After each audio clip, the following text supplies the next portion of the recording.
না ভোট ফেরায় বাড়বে যোগ্য প্রার্থী মত বিএনপির। হারানো মেরুদণ্ড ফিরে পেল ইসি, বলছে জামায়াত।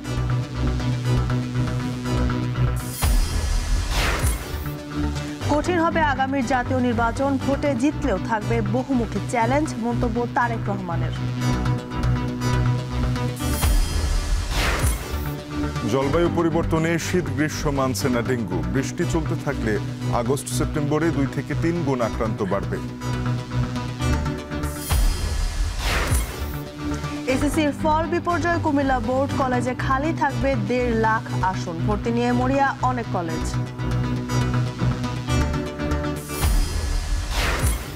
তীব্র তাপপ্রবাহে অতিষ্ঠ ইউরোপিয়ানরা, বাড়ছে প্রাণহানি, জীবাশ্ম জ্বালানির ব্যবহার কমানোর তাগিদ বিশেষজ্ঞদের।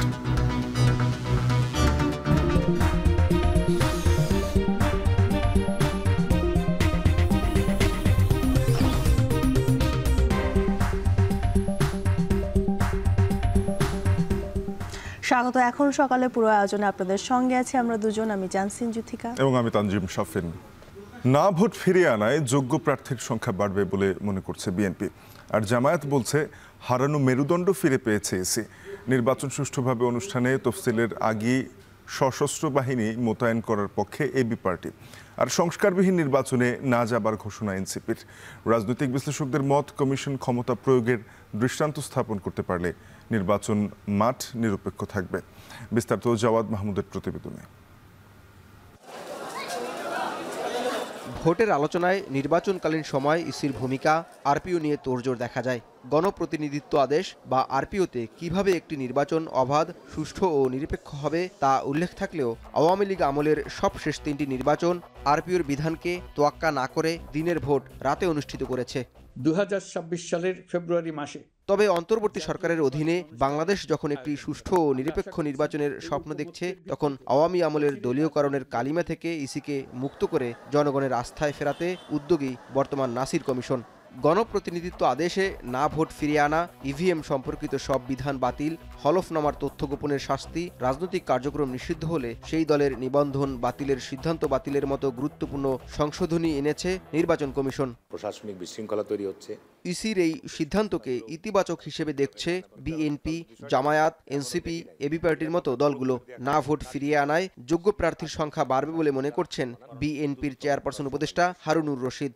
আর এবি পার্টির সাধারণ সম্পাদক আসাদুজ্জামান ফুয়াদের মত, নির্বাচনের তফসিল ঘোষণার পূর্বেই সশস্ত্র বাহিনীকে নিযুক্ত করলে নিরপেক্ষ ভোটের পরিবেশ তৈরি সম্ভব হবে। ফোর্স 80,000 যদি আপনি এখনই ডিপ্লয় না করেন, পুরো ইলেকশনের যে ক্যাম্পেইনের যে প্রচারণার মধ্যে যে ভায়োলেন্সটা হবে, এটা ডিল করা যাবে না। অথবা আমরা নির্বাচন কমিশনকে বলছি, এটা তফসিল ঘোষণার পরে না, এটা এখন থেকে এই 80,000 অথবা আমি বোধ করি এটাকে ডাবল করা দরকার। অনেক ক্ষেত্রে দেখা যাবে যে সকল প্রার্থীরা নির্বাচনে অংশগ্রহণ করবে, তার চাইতেও যোগ্যতম উপযুক্ত প্রার্থীরা হয়তো বিভিন্ন দল থেকে নমিনেশন না পেতে পারে, যে ক্ষেত্রে ওই দলেরই ভোটাররা, ওই দলেরই সমর্থকরা না ভোট দেওয়ার সুযোগটা পেতে পারে। জামায়াত নেতা ও দলটির আইনজীবী সুশীল মনির মনে করেন, নির্বাচন কমিশন আরপিও সংশোধনের মধ্য দিয়ে প্রমাণ করেছে হারানো মেরুদণ্ড ফিরে পেয়েছে নির্বাচন কমিশন। অন্যদিকে এনসিপির সদস্য সচিব আখতার হোসেন আরপিও সংশোধনকে ও না ভোটকে স্বাগত জানালেও জুলাই সনদ বাস্তবায়ন ছাড়া নির্বাচনে না যাবার ঘোষণা দিয়েছেন। যদি আমরা সংস্কারবিহীন নির্বাচনের দিকে অগ্রসর হই, এই কারণে নির্বাচনের যে সময়কাল বলা হয়েছে আমাদের আপত্তির জায়গা নেই, কিন্তু সংস্কারকে পাশ কাটিয়ে যদি নির্বাচন করা হয় সেখানে অবশ্যই আমরা আপত্তি করব। আরপিও সংশোধন করে যা করা হচ্ছে তাতে মনে হচ্ছে বাংলাদেশে একটা নির্বাচন কমিশন যে মেরুদণ্ড নিয়ে বেঁচে আছে তা তার প্রমাণ। এবং পৃথিবীতে নির্বাচন কমিশনগুলো এত স্ট্রং ভূমিকায় অবতীর্ণ হয় যেখানে তৎকালীন সরকার কিংবা প্রার্থীরা ভয়ে অতিষ্ঠ থাকে। রাজনৈতিক বিশ্লেষক আশরাফ কায়সারের মতে, নির্বাচন কমিশন তার আরোপিত ক্ষমতার যথাযথ প্রয়োগের মধ্য দিয়ে দৃষ্টান্ত স্থাপন করলেই নির্বাচনের মাঠ ভোটার ও রাজনৈতিক দলগুলোর পক্ষে থাকবে। এই ক্ষমতাগুলো তাদেরকে দারুণ প্রতিষ্ঠান হিসেবে সামনে এগিয়ে রাখবে, এবং আপনি যদি 2-3টি ঘটনা ঘটাতে পারেন, আপনি চিন্তা করতে পারবেন না বাংলাদেশের রাজনৈতিক ইতিহাসে নির্বাচন কমিশন কত গুরুত্বপূর্ণ প্রতিষ্ঠান হয়ে উঠবে। আমরা মনে করি এই আরপিও সংশোধনী ইতিবাচক, এতে নির্বাচনের মাঠ জনগণের পক্ষে থাকবে, ভোটারদের পক্ষে থাকবে। গণপ্রতিনিধিত্ব আদেশে নির্বাচনী বিভিন্ন অপরাধের জন্য কি শাস্তি আছে তার উল্লেখ থাকলেও বাস্তবতা হলো অতীতে নির্বাচনের মাঠে এগুলোর যথাযথ ব্যবহার খুব লক্ষ্য করা যায়নি। এখন দেখার বিষয় KM নাসিরউদ্দিনের নেতৃত্বাধীন কমিশন ভোটের মাঠে আরপিওর বিধান কতটুকু বাস্তবায়ন করতে পারে। জাওয়াদ মাহমুদ, এখন, ঢাকা। স্বাধীনতার 5 দশক পার হলেও এখনো প্রশ্নবিদ্ধ নির্বাচন ব্যবস্থা। এতে গণতন্ত্র নিয়ে মানুষের আস্থা পড়েছে বড় ধরনের সংকটে। এর মাঝে আসন্ন ত্রয়োদশ জাতীয় নির্বাচন ঘিরে নতুন করে আলোচনার আনুপাতিক প্রতিনিধিত্বমূলক নির্বাচন বা পিআর পদ্ধতি। এই পদ্ধতি কি, কেন এত বিতর্ক, এতে কি সুবিধা রয়েছে এবং রাজনৈতিক দলগুলোই বা কি বলছে এই পদ্ধতি নিয়ে, এই বিষয়ে আরও জানাচ্ছেন ওমর ফারুক। স্বাধীনতার 54 বছরে দেশে জাতীয় নির্বাচন হয়েছে 12টি, যার বেশিরভাগই গ্রহণযোগ্যতা পায়নি। বিশেষ করে সর্বশেষ 3টি নির্বাচনের ক্ষেত্রে রাতের ভোট, পেশিশক্তির প্রদর্শন ও নির্বাচন কারচুপির মতো গুরুতর অভিযোগ রয়েছে। এরই মধ্যে শুরু হয়েছে নির্বাচনের আয়োজনের তোড়জোড়। তবে ভোটের হিসেবের বাইরেও আলোচনা চলছে নির্বাচনী পদ্ধতিগত সংস্কার নিয়ে। আলোচনার কেন্দ্রে আনুপাতিক প্রতিনিধিত্বমূলক নির্বাচন ব্যবস্থা বা পিআর পদ্ধতি। ঐকমত্য কমিশন সিদ্ধান্ত নিয়েছে সংসদের উচ্চকক্ষ নির্বাচন হবে পিআর পদ্ধতিতে। এতে জামাত, এনসিপি সহ অনেক দল একমত হলেও নোট অব ডিসেন্ট দিয়েছে বিএনপি। এ কারণে এখনও সংশয় ঠিক কোন উপায়ে হবে উচ্চকক্ষের আসন বিন্যাস। এনসিপি মনে করছে আগের মতো 30 থেকে 35% ভোট পেয়ে সংখ্যা গরিষ্ঠতার সুযোগ নিয়ে দলীয় স্বার্থে সংবিধান সংশোধন ঠেকানোর পথে কার্যকর উপায় হতে পারে উচ্চকক্ষ। আর ভোটের অনুপাতে হলেই মিলবে প্রকৃত সুফল। সমস্যা যেটা হচ্ছে, তারা ওই 2/3 আসন পেয়ে তারা তখন হচ্ছে নিজেদের পছন্দ মতো সংবিধানটা সংশোধন করে ফেলতে পারে। আওয়ামী লীগ কিন্তু 2008 সালে তারা 48.7% ভোট পেয়ে তারা কিন্তু 2/3 সংখ্যাগরিষ্ঠতা পেয়ে যায় এবং তারাও পরবর্তীতে তাদের নিজেদের মতন করে সংবিধানটা সংশোধন করে ফেলে এবং তত্ত্বাবধায়ক সরকার ব্যবস্থাটাই তারা বাতিল করে দেয়। গণসংহতি ঐক্যের সমন্বয়ক জোনায়েদ সাকি মনে করছেন বিষয়গুলো দলীয় এজেন্ডার বাইরে গিয়ে জনগণের কাছে নিয়ে যেতে হবে। এই দলীয় এজেন্ডা নিয়ে জনগণের কাছে যেতে হবে। জনগণ যদি নির্বাচনে তাদের সমর্থন দেন তাহলে তারা তখন পিআর পদ্ধতির নির্বাচন ব্যবস্থা চালু করতে পারবেন। এর বাইরে তো এটার মীমাংসার কোনো পথ নেই। দেশের বর্তমান প্রেক্ষাপটে রাজনৈতিক ভারসাম্য রাখতে মিশ্র পদ্ধতির কথা বলছে এবি পার্টি। দলটির সাধারণ সম্পাদক ব্যারিস্টার ফুয়াদ বলেন, সংসদের 200 আসনে আগের মতো ভোট এবং 100 আসন হতে পারে পিআর পদ্ধতি। এতে ভোটের অপচয় কমবে বলেও মত দেন তিনি। প্রত্যেকটা আসনে ভোটাররা 2টা ব্যালটে ভোট দেবেন। একটা ব্যালটে হচ্ছে যেখানে যেখানে প্রার্থীরা নির্বাচন করছেন 200 আসনের, সেখানে ওই প্রার্থীদেরকে তারা সিল দেবেন। আর একটা হইলো তারা একটা দলকে ভোট দেবেন। ছোট বড় সকল রাজনৈতিক দল তাদের ভোটার এবং জনগণের অংশগ্রহণের একটা সংসদ হওয়া সম্ভব যদি আমরা মিক্স সিস্টেমে যাই। বিগত সময়ে প্রচলিত নির্বাচন পদ্ধতি ব্যর্থ প্রমাণিত হয়েছে বলে মন্তব্য করেন জামাত ইসলামীর নায়েবে আমির আব্দুল্লাহ মোহাম্মদ তাহের। তার মতে উচ্চ ও নিম্ন উভয় কক্ষেই কেবল পিআর পদ্ধতিতে প্রতিটি ভোটের সঠিক মূল্যায়ন সম্ভব। পিআরটা হচ্ছে মোর প্রতিনিধিত্বমূলক এবং বাংলাদেশের নির্বাচনের যে নৈরাজ্য, টাকা দেওয়া, মাস্তানি করা, এটা বন্ধ হবে। পিআর সিস্টেমে যে 49 পাবেন তার ভোট কাউন্ট হবে, যে 51 পাবেন তার ভোট কাউন্ট হবে। সারা দেশের সকল ভোটারই এখানে ব্যালট হচ্ছেন, কনসিডার হচ্ছেন। তবে শুরু থেকেই এই পদ্ধতির বিরোধিতা করছে বিএনপি। পিআর অন্ধকারে ঢিল ছুঁড়ে মারার মতো পদ্ধতি উল্লেখ করে দলটির স্থায়ী কমিটির সদস্য ইকবাল মাহমুদ টুকু বলেন, এতে স্বৈরাচারের ফিরে আসার পথ সুগম হবে। আমাদের দেশের মানুষ যখন ভোট দেয় তখন দেখে মার্কা দেখে আর মানুষ দেখে, যে এই মানুষটা আমার এলাকায় কতদিন থাকে, আমার এলাকায় তার সাথে আমার মানুষের সাথে কি সম্পর্ক আছে, এইসব বিবেচনা করে ভোট দেয়। আর পিআর পদ্ধতিতে অন্ধকারের মধ্যে ঢিল ছোড়ার ভোটে এই দেশের মানুষ ইন্টারেস্টেড হবে না। যারা এটা করছে তারা না বুঝে করছে এবং তারা বুঝছে না যে এটা করাতে যে স্বৈরাচারের যাবার আবার ফেরত আসার পথ সুগম হবে, সেটা বুঝছে না। বিশ্বের প্রায় 80টিরও বেশি দেশে ভিন্ন ভিন্ন প্রয়োগে প্রচলিত রয়েছে পিআর পদ্ধতি। গণ অভ্যুত্থান পরবর্তী বাস্তবতায় বাংলাদেশেও এই পদ্ধতি চাইছে বিভিন্ন রাজনৈতিক দল, তবে এর বিরোধিতাও রয়েছে। এমন পরিস্থিতিতে এই পদ্ধতি আদৌ গুরুত্ব পাবে নাকি দলগুলো তা থেকে সরে আসবে, সেটাই স্পষ্ট হবে সামনের দিনগুলোতে। ওমর ফারুক, এখন ঢাকা। কঠিন হবে আগামী জাতীয় নির্বাচন, তবে সেই সঙ্গে বিএনপি ভোটে জিতলেও থাকবে চ্যালেঞ্জ। সোমবার বিকেলে নওগাঁয় জেলা বিএনপির দ্বিবার্ষিক সম্মেলনে ভার্চুয়ালি যুক্ত হয়ে সব কথা বলেন দলের ভারপ্রাপ্ত চেয়ারম্যান তারেক রহমান। বলেন, গণতন্ত্র হত্যার ষড়যন্ত্র চলছে। এ সময় ভোটের মাধ্যমেই বিএনপি জনগণের রাজনৈতিক অধিকার প্রতিষ্ঠা করতে চায় বলেও মন্তব্য করেন তিনি। বিস্তারিত মাজিদুর রহমানের প্রতিবেদনে। 17 বছরের রাজনৈতিক নিপীড়নের পর পায়ের সকল বেড়ি ছিঁড়ে রাজপথে বিএনপির সর্বস্তরের নেতাকর্মীরা। সোমবার সকাল থেকে আসতে থাকেন সম্মেলন স্থলে। দলীয় নেতাকে ঘিরে স্লোগানে মুখর কর্মীরা। আমরা তো এর আগে কখনো এরকম উৎসব মুখর পরিবেশ পাই নাই। বিএনপির জন্য, দেশের জন্য নির্যাতন সহ্য করেছে, কষ্ট ত্যাগ সহ্য করেছে। আমরা সেই ত্যাগী নেতা, সেই কর্মী বান্ধব নেতাই আমরা চাচ্ছি। আমরা সামনের দিনে আমাদের ভোট আছে, আমরা সবাই মিলে একত্রিত হয়ে কাজ করব। জাতীয় সঙ্গীত, জাতীয় ও দলীয় পতাকা উত্তোলনের মধ্য দিয়ে সম্মেলনে উদ্বোধন করেন বিএনপির স্থায়ী কমিটির সদস্য ইকবাল হাসান মাহমুদ টুকু। এ সময় তিনি বলেন, স্বাধীনতা একবারই হয়েছে, দ্বিতীয় স্বাধীনতা বলে কিছু নেই। কেউ দ্বিতীয় স্বাধীনতার কথা বললে তা মেনে নেবে না বিএনপি। সম্মেলনে ভার্চুয়ালে যোগ দিয়ে বিএনপির ভারপ্রাপ্ত চেয়ারম্যান তারেক রহমান বলেন, জাতীয় নির্বাচনের মধ্য দিয়ে মানুষের অধিকার নিশ্চিত হবে, প্রতিষ্ঠা পাবে জনগণের অধিকার। আর বলেন, আগামী নির্বাচনে দেশের প্রতিনিধিত্ব পাবে ধানের শীষ।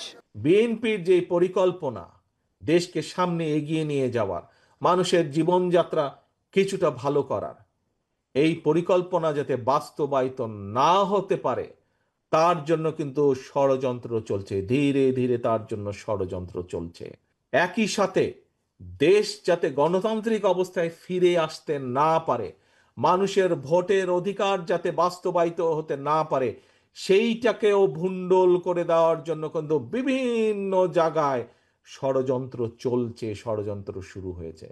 এছাড়াও জনগণের আস্থা অর্জনে নেতাকর্মীদের ঐক্যবদ্ধ থাকতে বলেন তারেক রহমান। মানুষের অধিকার, গণতন্ত্র প্রতিষ্ঠার ষড়যন্ত্রকে যদি ঠেকিয়ে দিতে হয়, তাহলে অবশ্যই এবং অবশ্যই শহীদ জিয়া, খালেদা জিয়ার প্রত্যেকটি সৈনিককে আপন ভাইয়ের মতন, আপন ভাই বোনের মতন ঐক্যবদ্ধ থাকতে হবে। সম্মেলনে 1414 জন কাউন্সিলর ভোটের মাধ্যমে সভাপতি, সাধারণ সম্পাদক ও সাংগঠনিক সম্পাদক নির্বাচিত করবেন। মাজিদুর রহমান, এখন নওগাঁ। জলবায়ু পরিবর্তনের কারণে শীত, গ্রীষ্ম মানছে না ডেঙ্গু। উষ্ণ আবহাওয়া এবং থেমে থেমে হওয়া বৃষ্টি ডেঙ্গু মৌসুমের পরও বাড়াচ্ছে আক্রান্ত এবং মৃত্যুর হার। বিশেষজ্ঞরা বলছেন, শুষ্ক মৌসুমেও বৃষ্টিপাতের এই ধারা চলতে থাকলে ডেঙ্গুর প্রকোপ আগস্ট ও সেপ্টেম্বরে বাড়বে 2 থেকে 3 গুণ। দেখুন মেহেরি নানির প্রতিবেদনে। জলবায়ু পরিবর্তনের প্রভাব যেন হাড়ে হাড়ে টের পাওয়া যাচ্ছে এই বর্ষা মৌসুমেও। থেমে থেমে বৃষ্টির মাঝেও সূর্যের তাপে হাঁসফাঁস জনজীবন। চিরচেনা বর্ষার রূপ যেন পাল্টে দিচ্ছে জলবায়ুর এই পরিবর্তন। ফলে শীত, গ্রীষ্ম মানছে না ডেঙ্গু। আবহাওয়া অফিস বলছে, ব্রেক মনসুনের প্রভাবে দেশ জুড়ে থেমে থেমে বৃষ্টি চলমান থাকলেও দিনের তাপমাত্রা বৃদ্ধি পেতে পারে। মনসুনের যে বর্ষাকালটা ব্রেক থাকে আর কি, ব্রেকটা এখন তো ব্রেক চলছে, ব্রেক মনসুন যেটা বলি। তাপমাত্রার কথা বলছে, যে গরম অনুভূতি হওয়ার কথা বলছে, এটা এই পরিস্থিতি আগামী 24 ঘন্টার কিন্তু আগামীকালকে তাপমাত্রা এই অবস্থায় থাকবে। আগামীকালকের পথে তাপমাত্রাটা অনেকটা কমে আসবে, বৃষ্টিপাতের পরিমাণটা কিছুটা বাড়বে। বৃষ্টিপাতের এই হেরফের এবং তাপমাত্রার এই পরিবর্তন দিন দিনই বাড়াচ্ছে ডেঙ্গুর প্রকোপ। থেমে থেমে হওয়া বৃষ্টি স্বস্তি দিলেও এর ফলে জমে থাকা পানিতেই জন্ম নিচ্ছে এডিসের লার্ভা। এতে বেড়েই চলেছে ডেঙ্গুতে আক্রান্তের হার এবং মৃত্যু। চলতি বছর এখন পর্যন্ত ডেঙ্গুতে মৃত্যু ছাড়িয়েছে 100। চিকিৎসকরা বলছেন, সামনে শুষ্ক মৌসুমেও বৃষ্টিপাতের এই ধারা অব্যাহত থাকলে ডেঙ্গুর প্রাদুর্ভাব বাড়বে, তাই প্রয়োজন পর্যাপ্ত প্রস্তুতি। এডিস মশা আসলে প্রজননের জন্য তার পানি, উষ্ণতা এবং আর্দ্রতা, এই দুটোই প্রয়োজন। তো বর্তমানে আমাদের এই বর্ষা সিজনে যেরকম দেখা যাচ্ছে যে থেমে থেমে বৃষ্টি হচ্ছে এবং সাথে আবার উষ্ণ একটা আর্দ্র আবহাওয়া তৈরি হচ্ছে। সুতরাং এই বছরের এই আবহাওয়াটা ডেঙ্গু রোগীর যে মশা, এডিস মশার প্রজননের জন্য একটি আদর্শ একটি পরিবেশ আছে এখন সামনে, এবং এটা আরও বাড়বে এবং আমাদের এখন থেকেই প্রস্তুতি নিতে হবে। গবেষকরা বলছেন, জলবায়ুর এর পরিবর্তন বর্ষাকালকে এমন এক পরিস্থিতিতে নিয়ে গিয়েছে যেখানে মশার দ্রুত বিস্তার এবং ভাইরাস সংক্রমণ সহজ হয়। তাই জুলাইয়ের তুলনায় আগস্ট এবং সেপ্টেম্বরে ডেঙ্গুর প্রাদুর্ভাব বাড়বে 2 থেকে 3 গুণ। বাংলাদেশের প্রায় প্রতিটি জেলাতেই এই মাসে বিশেষ করে আগস্ট এবং সেপ্টেম্বরে ডেঙ্গু জুলাইয়ের তুলনায় 2 গুণ বা 3 গুণ হওয়ার একটি ঝুঁকি আছে। বৃষ্টি থেমে যাওয়ার সঙ্গে সঙ্গে এই রোগটি আরও বাড়বে, কারণ এডিস মশার প্রজনন জমা পানিতে বৃদ্ধি পাবে। ডেঙ্গু বিস্তার রোধে মশক নিয়ন্ত্রণের পাশাপাশি স্থানীয় সরকারের কার্যকরী পদক্ষেপ জরুরি বলে মনে করছেন বিশেষজ্ঞরা। মেহেরিন অ্যানি, এখন, ঢাকা। টর্চার সেলে নির্যাতন করে চাঁদা আদায়ের অভিযোগে ময়মনসিংহের তারাকান্দার বানিহালা ইউনিয়ন ছাত্রদল সাধারণ সম্পাদককে 2 সহযোগী সহ গ্রেপ্তার করেছে পুলিশ। চাঁদাবাজি ও মারধরের মামলায় সোমবার রাত 9টার দিকে তাকে গ্রেপ্তার করা হয়। এ সময় তার মৎস্য খামারের পাশের টর্চার সেল থেকে নির্যাতনের ব্যবহৃত দেশীয় অস্ত্র উদ্ধার করে পুলিশ। এদিকে এই গ্রেপ্তারের পর জিএসকে সাধারণ সম্পাদকের পদ থেকে সাময়িক অব্যাহতি দিয়েছে জেলা উত্তর ছাত্রদল। জেলা উত্তর ছাত্রদলের দপ্তর সম্পাদক সাদ্দাম হোসেন তালুকদার স্বাক্ষরিত এক প্রেস বিজ্ঞপ্তিতে এ তথ্য জানানো হয়। এর আগে চাঁদা আদায়ের উদ্দেশ্যে টর্চার সেল থেকে যুবককে নির্যাতনের ভিডিও সামাজিক যোগাযোগ মাধ্যমে ছড়িয়ে পড়ে।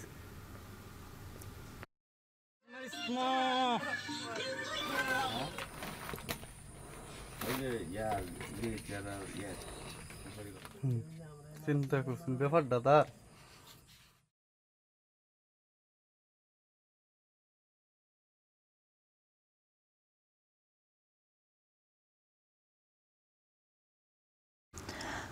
5 বছর আগে সিলেটের বহুল আলোচিত রায়হান হত্যা মামলার প্রধান আসামি সাবেক এসআই আকবর হোসেন ভূঁইয়া হাইকোর্ট থেকে জামিন পেয়েছেন। জামিনের পর কারাগার থেকে মুক্তি পাওয়া এই আসামিকে ঘিরে নতুন করে শঙ্কা ও ক্ষোভ তৈরি হয়েছে নিহতের পরিবারের। প্রধান আসামি মুক্তি পাওয়ায় পলাতক হয়ে যাওয়ার শঙ্কা প্রকাশ করেছেন আইনজীবীরা। সিলেট থেকে সন্দীপন শুভর প্রতিবেদন, ছবি তুলেছেন অনিল পাল।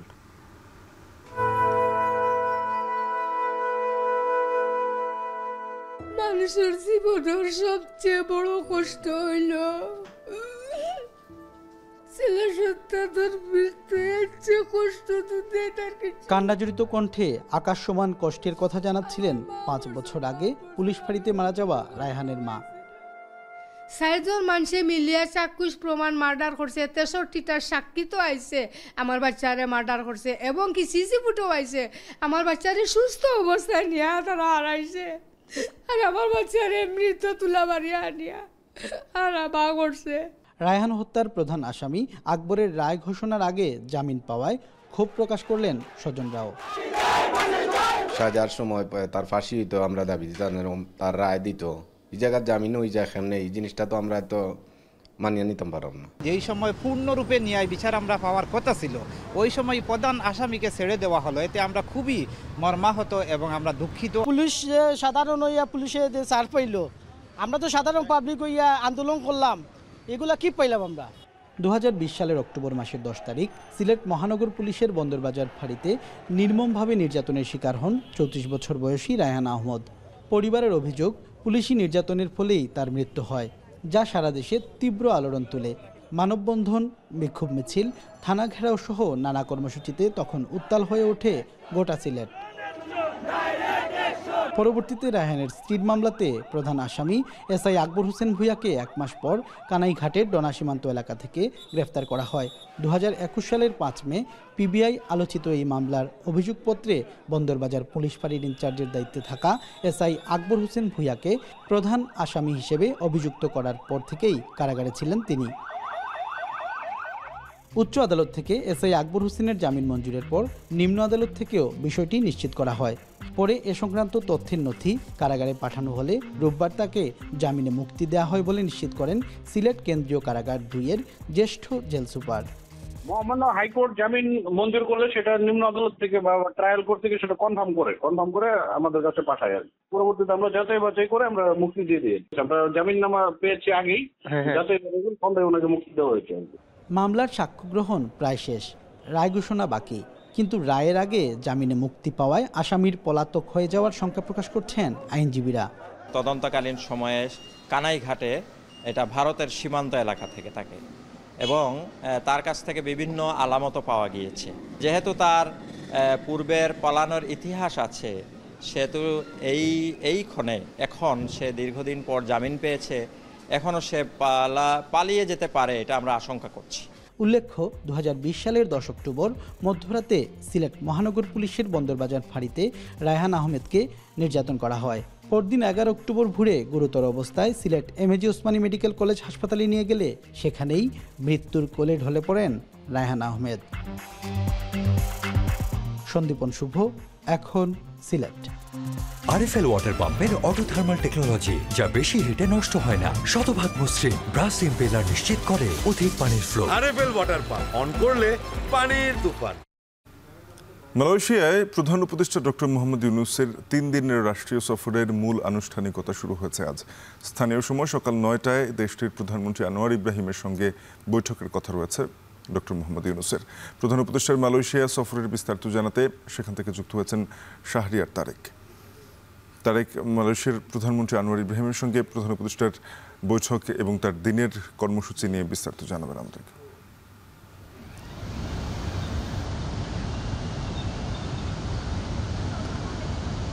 শাফিন, প্রধান উপদেষ্টা যে 3 দিনের সফরে মালয়েশিয়াতে এসেছেন তার কিন্তু মূল আনুষ্ঠানিকতা শুরু হয়েছে কিছুক্ষণ আগেই।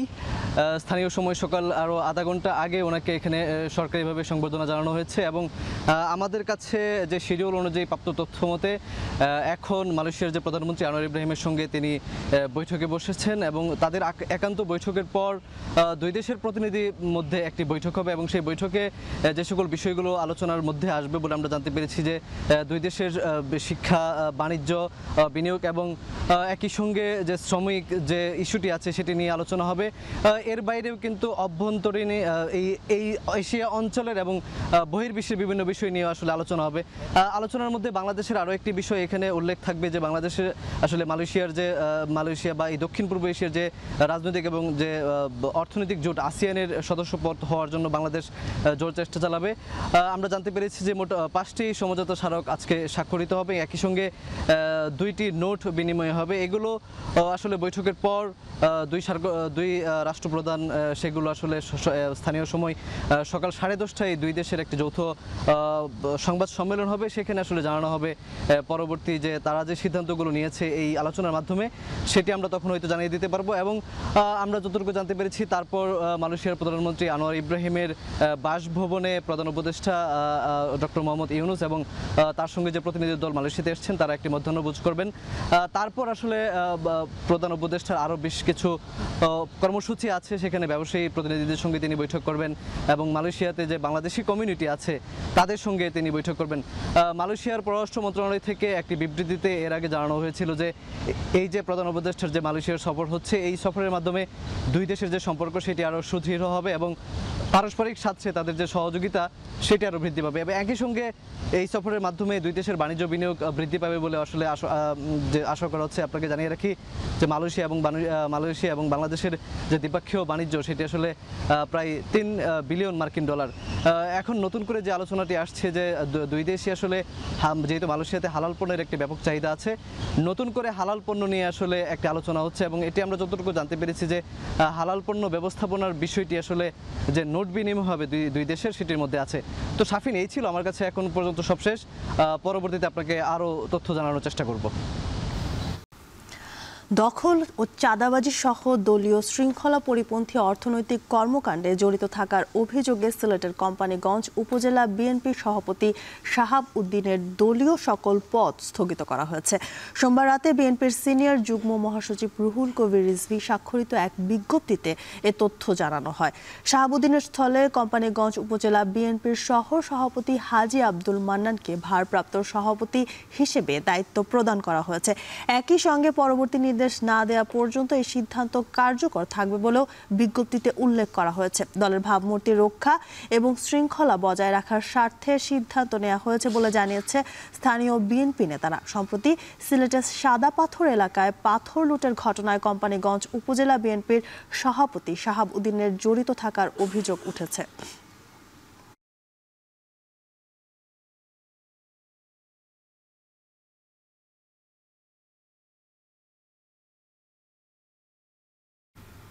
এসএসসির ফল বিপর্যয়ে কুমিল্লা বোর্ডের কলেজগুলোতে খালি থাকবে অন্তত 1.5 লাখ আসন। এতে বন্ধ হয়ে যাওয়ার শঙ্কায় রয়েছে অনেক কলেজ। এদিকে ফলাফল বিপর্যয়ে আসন শূন্যতা ঠেকাতে মরিয়া অনেক কলেজে কম্পিউটারের দোকান থেকে শিক্ষার্থীদের তথ্য বের করে নিজেরাই আবেদন সেরে ফেলেছে। এতে কলেজে ভর্তি নিয়ে ভোগান্তিতে পড়েছেন শিক্ষার্থীরা। কুমিল্লা থেকে খালেদ সাইফুল্লাহর প্রতিবেদন, ক্যামেরায় ছিলেন কামরুল হাসান। চলতি 2025-26 শিক্ষাবর্ষে একাদশ শ্রেণীতে অনলাইনে ভর্তির আবেদন শুরু হলেও কুমিল্লা বোর্ডে সৃষ্টি হয়েছে চরম অনিশ্চয়তা। খারাপ ফলাফলের কারণে বিপাকে পড়েছে এই অঞ্চলের 470টি কলেজ। 6 জেলায় বোর্ডভুক্ত কলেজে রয়েছে 2,57,460টি আসন। তবে 2025 সালের এসএসসিতে উত্তীর্ণ হয়েছে মাত্র 1,06,771 জন।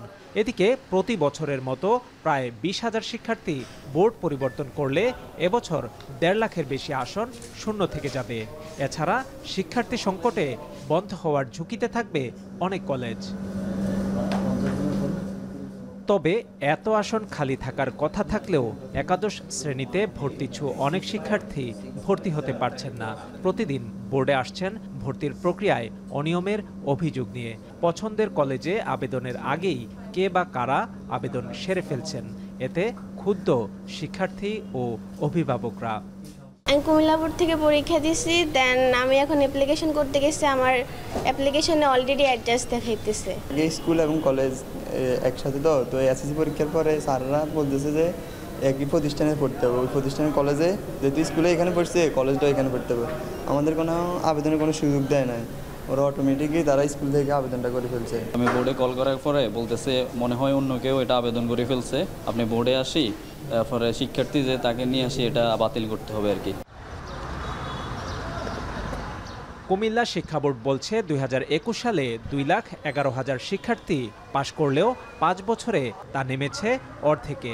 শিক্ষার্থী সংকটে পড়া কলেজগুলোর বিষয়ে সিদ্ধান্ত নিবে মন্ত্রণালয়।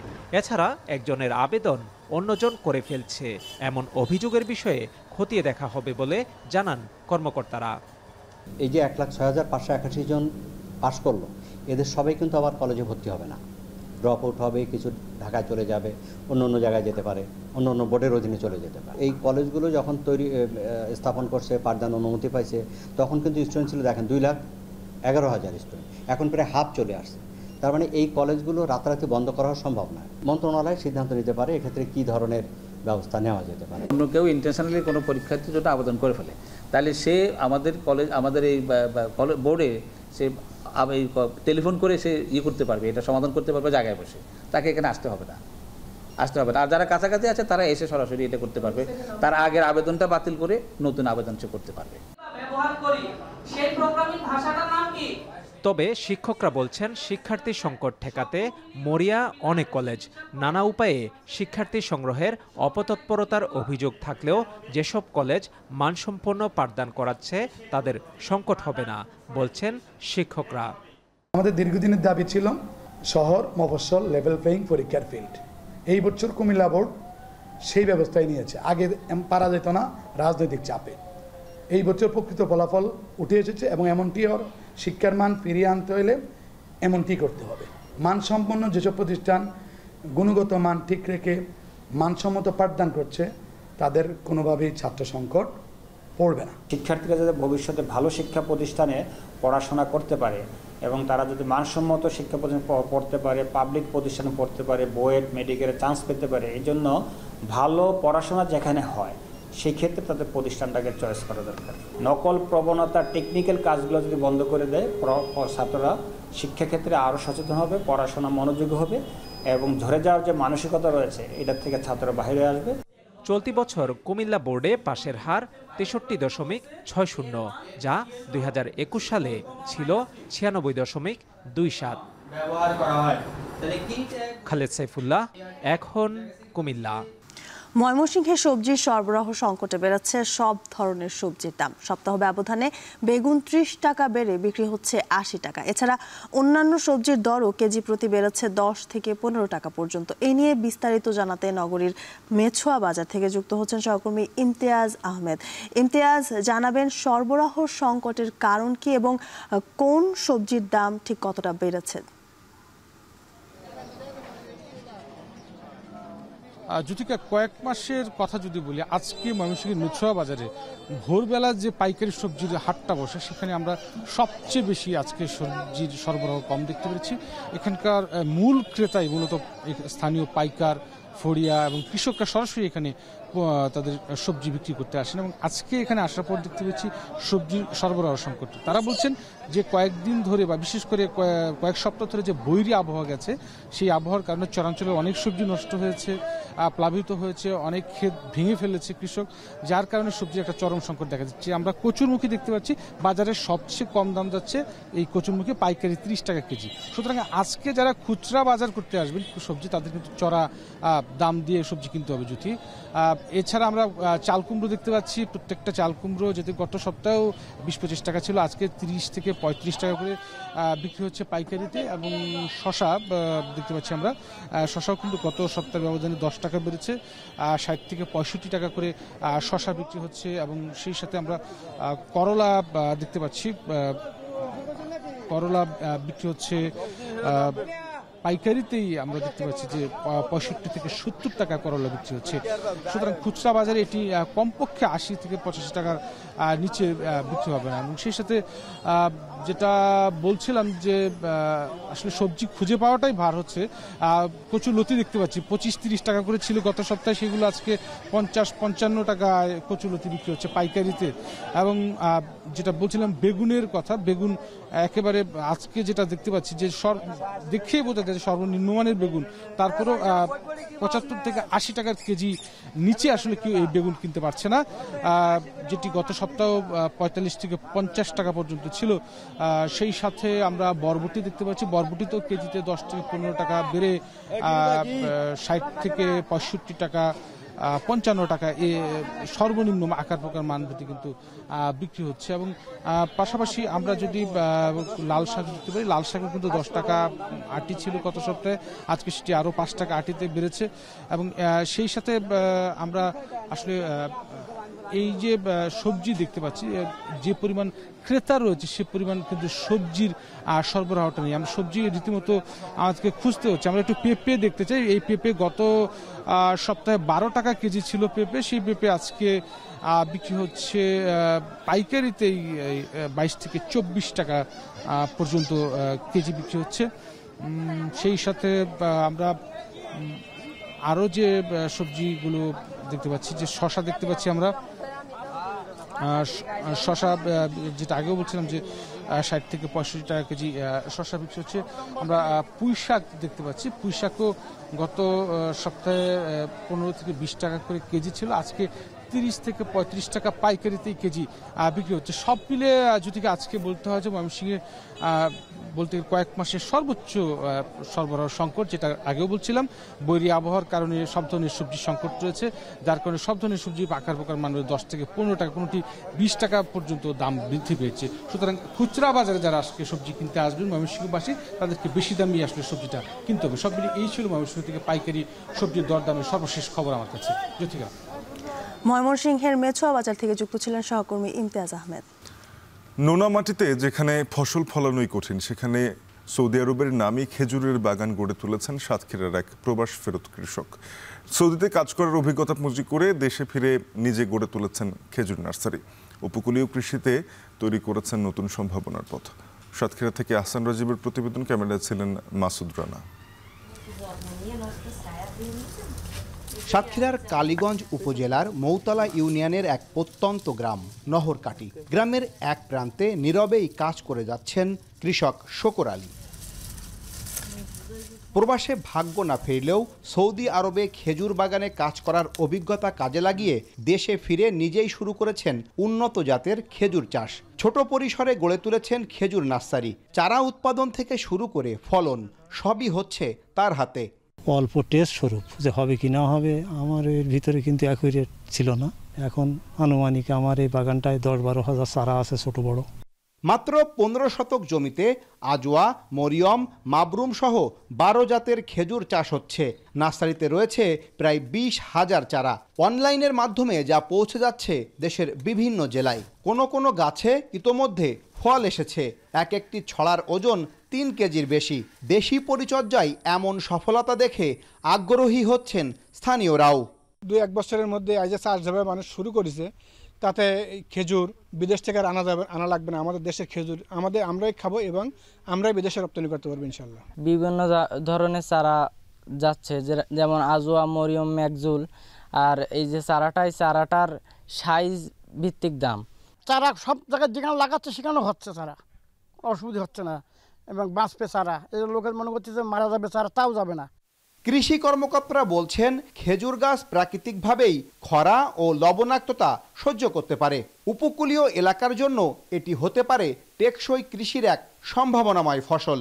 হ্যাঁ, RDS পার মিটারের উপরেও যদি লবণের মাত্রাটা স্বাভাবিকভাবে থাকে, তো এটা সার্ভাইভ করতেছে এবং ভালো ফলন দিবে বলে আমরা আশা করতেছি। আমরা সম্প্রসারণ কার্যক্রমটা যদি সুন্দরভাবে আমরা করতে পারি, আশা করা যায় যে এটা বাণিজ্যিকভাবে আমাদের দেশের জিডিপিতে একটা ভালো অবদান সে রাখবে এবং আমরা এটা থেকে সাফল্যের মুখ দেখব বলে আশা করতেছি। বাংলাদেশে প্রতি বছর কয়েক হাজার টন খেজুর আমদানি করা হয়। ইতোমধ্যে দেশের নানা প্রান্তে সীমিত পরিসরে খেজুর চাষ শুরু হয়েছে।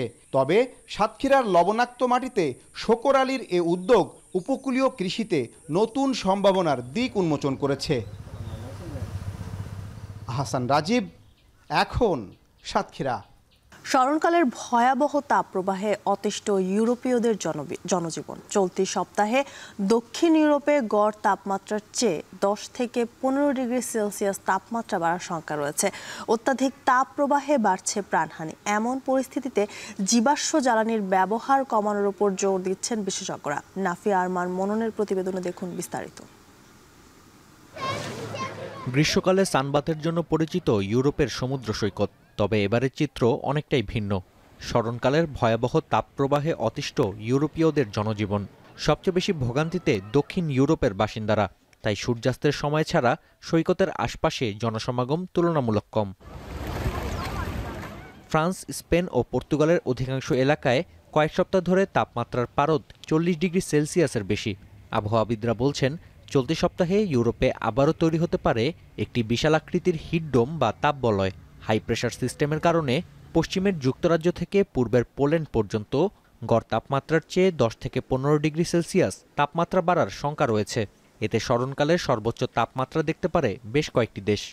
We're looking in some places at heat waves of 40, 45 degrees, almost 50 degrees temperature, probably more than that in the next 20 years.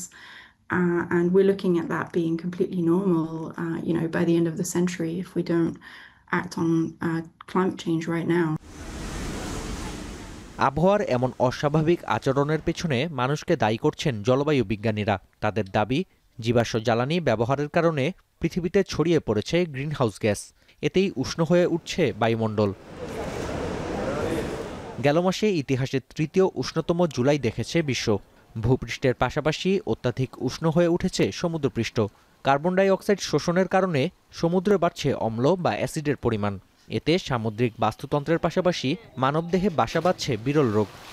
As oceans absorbed more and more carbon dioxide, they're becoming more and more acidic, and that's having all sorts of impacts on the ecosystems, the marine life, and of course on the ocean's ability to further absorb more heat. Imperial college লন্ডনের গবেষণা বলছে, গেল 23 June থেকে 2রা জুলাই পর্যন্ত ইউরোপের 12টি শহরে তাপপ্রবাহের কারণে প্রাণ হারিয়েছেন 2300-র বেশি মানুষ, যার মধ্যে 1500 মৃত্যু জলবায়ু পরিবর্তনের সঙ্গে সম্পর্কিত। এমন পরিস্থিতিতে জীবাশ্ম জ্বালানির বদলে নবায়নযোগ্য জ্বালানি ব্যবহারে জোর দিচ্ছেন বিশেষজ্ঞরা। নাফিয়া আরমান মনন, এখন বিশ্ব। শেষ করছি এখন সকাল। তার আগে শিরোনামগুলো জানাবো আরেকবার। না ভোট ফেরায় বাড়বে যোগ্য প্রার্থী মত বিএনপির। হারানো মেরুদণ্ড ফিরে পেল ইসি, বলছে জামায়াত।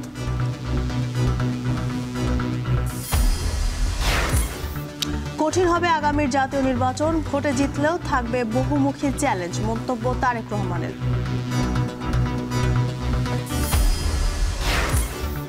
জলবায়ু পরিবর্তনে শীত গ্রীষ্ম মানছে না ডেঙ্গু। বৃষ্টি চলতে থাকলে আগস্ট সেপ্টেম্বরে 2 থেকে 3 গুণ আক্রান্ত বাড়বে। এসএসসির ফল বিপর্যয়, কুমিল্লা বোর্ড কলেজে খালি থাকবে 1.5 লাখ আসন, ভর্তি নিয়ে মরিয়া অনেক কলেজ।